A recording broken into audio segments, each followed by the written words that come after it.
네, 오늘도 실시간으로 시장 대응해 보시죠. 어떤 종목들이 가장 많이 검색됐을까요? 오늘도 이분과 함께 투자 전략 세워보도록 할게요. 815 머니톡의 이주연 이사를 모셨습니다. 안녕하세요. 안녕하세요. 네, 1위부터 10위까지 10종목을 저희가 먼저 꼽아드리고 있죠. 오늘도 먼저 볼게요.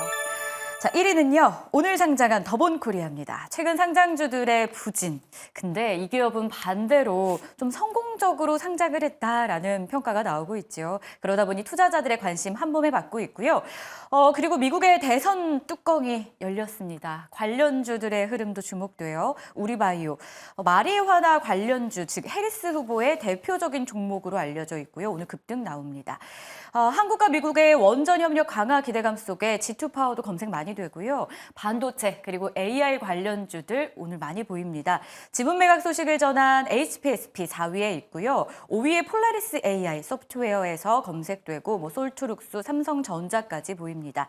삼현 로봇주로 알려져 있는데요. 오늘까지 6거래일 연속 상승하면서 검색 많이 되고 있었고요. 어제에 이어서 하이드로리튬이 또다시 상한가에 갔어요. 여기에 또 실적 개선 소식을 전한 대표적인 게임주 위메이드까지 검색되고 있습니다.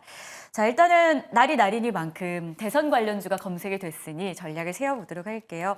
해리스 관련주 우리바이오 저희가 이렇게 네. 알고 있잖아요. 네. 오늘 같은 날 근데 하필이면 우리바이오가 급등을 한다는 게 어떻게 해석해야 되나 싶어요. 결과는 아직 안 나왔잖아요. 네. 이렇게 급등하니까 오히려 무섭기도 하고요. 네, 일단은 아마 오늘 좀 예상을 많이 하셨을 것 같은데 대선 개표가 좀 진행이 되면서 그 판세에 따라서 관련한 트레이드가 좀 강세를 보일 거다 이렇게 좀 생각을 하신 분들 많으셨을 것 같습니다. 그래서 그대로 지금 오전장 좀 흘러가고 있다 이렇게 보시면 좋을 것 같고요. 9시에 이제 본격적으로 개표가 진행이 되면서 이제 오늘 한 12시 오후 3시까지도 개표가 진행이 됩니다.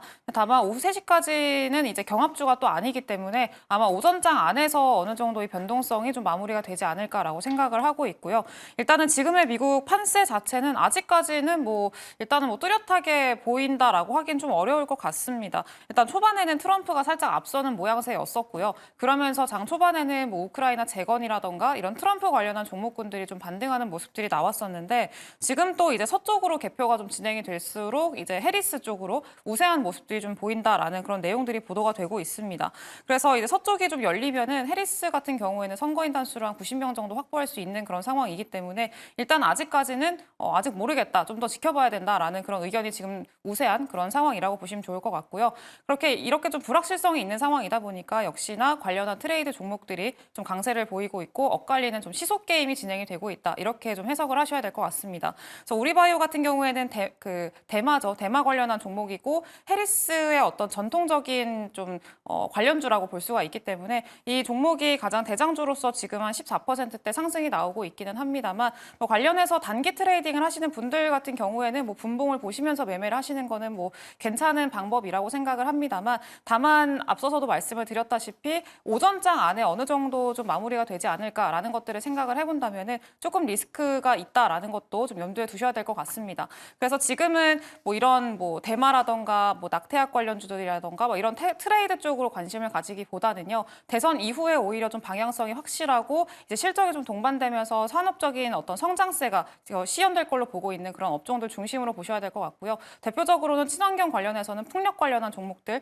이제 어제도 좀 이슈가 있었는데 울산 풍력 단지에 37조 원 정도 규모 투자가 된다 이런 얘기들이 나왔었죠. 그래서 일단은 풍력 관련한 종목군들 대표적으로 CS 윈드라던가 이런 종목들은 오히려 좀 장기적으로 보시면서 투자를 하시기에는 매력도가 높지 않을까 그렇게 생각을 하고 있습니다. 지금은 트레이드하는 관점에서의 전략은 좀 끝이 난 시점이다라는 조언을 주시면서 오히려 산업 성장에 기대되는 섹터를 보자 대표적으로 풍력을 꼽아주셨습니다. 참고해 보시죠.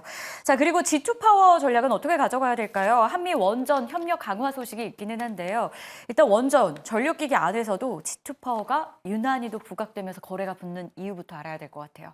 네, 일단은 G2파워는 최근에 좀 가장 수급이 많이 들어오면서 좀 상승이 탄력적으로 나왔었던 종목 중에 하나고요. 그래서 이제 수급적으로 그리고 시장의 분위기적으로 좀 대장주로서 어떤 자리가 잡혀 있다 보니까 오늘 원전주들의 수급이 들어왔을 때부터 가장 먼저 탄력적으로 상승이 나오지 않았을까 이렇게 추측을 해보고 있습니다. 근데 일단은 어제 밤 중에도 그리고 오늘 아침 새벽에도 좀 긍정적인 내용들이 많이 보도가 됐었는데 일단 최근에 원전주들이 좀 조정을 받았던 원인 중에 하나가 트럼프 트레이드로 엮였다라고 없다라고도 할 수도 있지만 사실 미국 내부적으로 이제 원자력 발전을 조금 제한할 수 있을 만한 내용들이 좀 보도가 됐었는데 일단 그런 내용들은 좀 어떤 좀 이해관계 이슈 때문이라고 좀 해석을 하셔야 될 것 같고요. 그래서 원자력의 어떤 좀 방향성 자체를 좀 어떤 저해할 수 있을 만한 내용은 아니다라고 좀 보고 있습니다. 단기적인 노이즈가 일단 있었기 때문에 단기적으로는 조정이 좀 나왔습니다만 여전히 최근에 좀 원자력 관련해서는 에너지 수요가 지금 너무 늘어나고 있기 때문에 전력 수요를 좀 충당하기 위해서는 원전이 반드시 필요하다라는 그런 관점들이 계속해서 나오고 있는 상황이고요. 그리고 그렇기 때문에 앞으로 원전주들은 계속 부각을 받을 수밖에 없다 이렇게 좀 판단을 하고 있습니다. 그래서 일단은 오늘 나온 이슈 방금 앵커님께서도 말씀을 해주셨다시피 지금 뭐 체코 원전도 뭐 청신호가 켜졌다 계속 좀 정상적으로 진행이 되고 있다라는 내용들까지 좀 보도가 됐었고요. 그리고 이제 원전 신규 소식들까지 미국의 웨스팅하우스와의 협력까지 또 얘기가 나왔었기 때문에 국내 원전에 대한 기대감도 충분히 좀 가져갈 수 있지 않을까 좀 그렇게 기대를 하고 있습니다.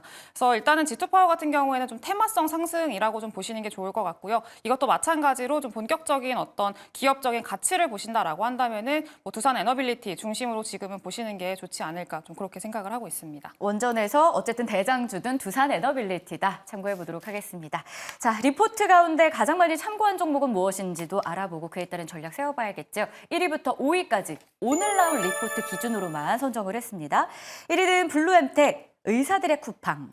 국내 의약품 온라인 유통 넘버원이라는 제목이고요. 기업 정보에 대한 내용이 많이 담겼는데 위고비 기대감 아직도 크다라는 분석입니다. 디어유, 요즘 검색도 많이 되고요. 리포트도 오늘만 2건이 나왔어요. 이 내용은 키움증권에서 발행한 건데요. 엔터 멀티플을 리딩한다라면서 텐센트와의 협력을 통한 중국 시장 공략 부분에 대해서 굉장히 높게 평가하고 있습니다. 미래에셋증권에서 더존비즈 리포트 발행했는데 3분기 실적 좋았네요. 생성 AI로 영업마진 서프라이즈를 기록했습니다. 자, SM도 확인되죠. 오늘 엔터주 2종목이나 있습니다. 희망 고문의 끝은 언제일까? 목표가는 97,000원으로 하향되는데요. 일단 3분기 실적이 컨센을 하회했고요. 문제는 매분기 반복되는 연결 자회사들의 실적 부진이라고 판단합니다. 자, 마지막으로 음식료 가운데 롯데칠성도 보입니다. 내수에서는 울었고요. 해외에서는 웃었던 3분기 실적이었습니다. 신한투자증권에선 소비 침체 장기화로 이익 추정치가 하향됐다면서 목표 주가도 16만 원으로 낮춰잡습니다. 자, 오늘 이 가운데서 엔터주가 2종목이나 있다 보니까 그 가운데 하나죠. 뭐 엔터 3사보다도 더 잘 갑니다. 디어유 전략 들어보고 싶어요. 목표가는 일단 55,000원으로 올려 잡혔는데요. 하필 이런 날 주가는 하락하네요. 네. 어떤 이유죠? 일단 최근에 좀 너무 빠르게 올라왔기 때문도 있을 것 같고요. 그리고 일단은 좀 워낙에 좀 최근에 좀 주목을 많이 받았었기 때문에 단기적으로는 차익 실현 욕구가 좀 커져 있는 그런 상황이라고 보시면 좋을 것 같습니다. 다만 긍정적인 전망 자체는 여전히 좀 유지할 필요가 있지 않나 좀 이렇게 생각을 하고 있는데 최근에 수급적인 상황을 보더라도 기관이라던가 외국인들이 지속적으로 동반 매수하는 연속적으로 매수를 하는 그런 모습들까지 보이고 있어서 앞으로 좀 전망을 긍정적으로 보고 있구나 이런 것들을 좀 해석을 해볼 수가 있을 것 같습니다. 네, 일단은 디어유 같은 경우에는 최근에 분위기가 상당히 좋았던 이유 중에 하나가 이제 중국 때문이었었습니다. 중국의 텐센트 뮤직과의 어떤 협력을 좀 발표를 했고요. 텐센트는 중국 내부적으로는 가장 큰 그런 음악 플랫폼이기 때문에 이 기업과의 어떤 전략적 제휴를 좀 맺게 되면은 앞으로 좀 레버리지 효과가 있지 않겠느냐 이런 좀 기대감이 좀 들어오고 있는 상황이라고 보시면 좋을 것 같습니다. 본격적인 서비스는 내년 2분기부터 이제 출시가 될 거고요. 이제 버블이라고 아마 뭐 아티스트를 좋아하시는 네. 분들은 많이 다 아시겠지만 팬들과의 어떤 소통을 하는 그 커뮤니케이션을 하는 그런 어플이라고 보시면 좋을 것 같습니다.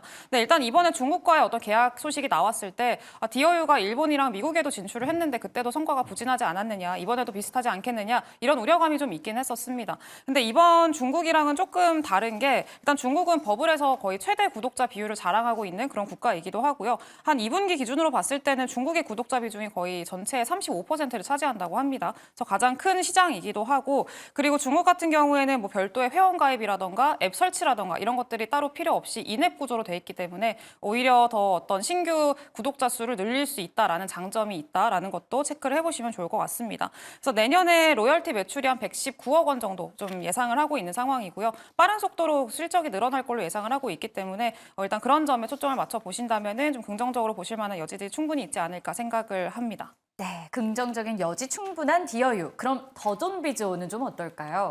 증권가에서 목표가를 높여 잡았어요. 82,000원까지. 타당한 가격인지 궁금한 게 사실 이 목표가는 언젠간 오르겠죠. 버티다 보면요. 근데 이게 지금 자리에서 현실화 가능한 건지 AI 그만큼 기대감이 있습니까? 일단은 지금 가장 큰 AI 쪽에서의 기대감은 이쪽으로 봐야 되지 않을까라고 생각을 하고 있습니다. 워낙에 최근에 미국 내부적으로도 AI에 대한 어떤 관심도가 굉장히 높았었는데 그 중에서도 사실 AI 소프트웨어 쪽으로 좀 수급이 많이 쏠리는 모습들이 보였었고요. 52주 신고가 기록하는 종목들도 굉장히 많았었습니다. 근데 좀 촉발시킨 계기 중에 하나가 팔란티어라는 기업이었는데 이 팔란티어가 AI 소프트웨어 기업이고요. 어제 매출을 굉장히 긍정적으로 발표를 했고 앞으로 가이던스도 좀 긍정적으로 내놓으면서 어제 20% 넘게 급등을 했고 역사적인 신고가를 또 기록을 했습니다. 그래서 AI 소프트웨어에 대한 관심도가 굉장히 높아져 있는 상황이고 실제로 이게 실적으로 반영이 되고 있는 상황이다 보니까 국내에서도 관련주 찾기가 좀 빠르게 진행이 되고 있다 이렇게 판단을 하고 있습니다. 그래서 가장 밀접하게 좀 관련이 있는 종목이 이 더존비즈온이라고 보시면 좋을 것 같고요. 일단 이번에 실적 발표를 했는데 조금 엇갈리긴 합니다. 근데 일단 연결 기준으로 봤을 때는 3분기 영업이익이 전년 동기 대비해서는 거의 30% 가깝게 증가를 했고요. 별도 기준으로 봤을 때는 영업이익률이 28.4%를 기록을 했다고 합니다. 그래서 이거는 예상치를 훨씬 좀 상회하는 그런 결과라고 보시면 좋을 것 같고요. 그래서 ERP라던가 뭐 그룹웨어라던가 이런 솔루션 매출들이 좀 많이 증가를 해서 영향을 미쳤다 이렇게 보시면 될 것 같고 그리고 AI를 좀 접목시켰기 때문에 비용이 많이 줄었다라는 것도 영업이익률을 좀 증가시키는데 영향을 미쳤다고 해석을 할 수가 있을 것 같습니다. 근데 일단 좀 가장 포인트로 보고 있는 거는 원 AI라는 이제 그 업무 솔루션인데 기업 업무 솔루션입니다. 챗 GPT랑 결합을 한 거고요. 근데 이게 좀 굉장히 성장 속도가 빠릅니다. 원래 가격이 35만 원인데 사용량이 늘어날수록 가격이 비싸지는 구조를 가지고 있습니다. 그래서 이게 점점 좀 계약하는 회사가 늘어나면 늘어날수록 그리고 오랜 기간 사용을 하면 할수록 더 점진적으로 어떤 좀 이제 영업이익이라던가 매출단에서의 규모가 커질 수 있을 걸로 현재 기대를 하고 있고요. 그리고 클라우드 기반이기 때문에 클라우드 매출 규모도 빠르게 좀 늘어날 수 있지 않을까 좀 그렇게 생각을 하고 있습니다. 그래서 그런 점들에 초점을 맞춰서 보신다면은 더존비즈오는 충분히 전고점까지도 충분히 기대를 해볼 수 있지 않을까 좀 그렇게 기대를 하고 있고요. 앞으로 좀 계속해서 관심 있게 보시면 좋지 않을까 그렇게 생각을 하고 있습니다. 네, 리포트로 나온 두 종목 디어유, 더존비즈오는 모두 좀 우호적인 전망을 제시하면서 증권가가 제시한 가격 전략까지도 저희가 참고할 만하다라는 조언을 들어봤고요. 검색이 많이 됐던 실검상의 종목 가운데 우리바이오, 이제 트레이드 하는 것보다는 좀 산업 성장이 기대되는 관련주들을 찾아보자. 대선 관련한 코멘트까지 저희가 참고를 좀 해보도록 하겠습니다. 지금까지 8.15 머니톡의 이주연 이사 함께했습니다. 오늘도 말씀 고맙습니다. 감사합니다.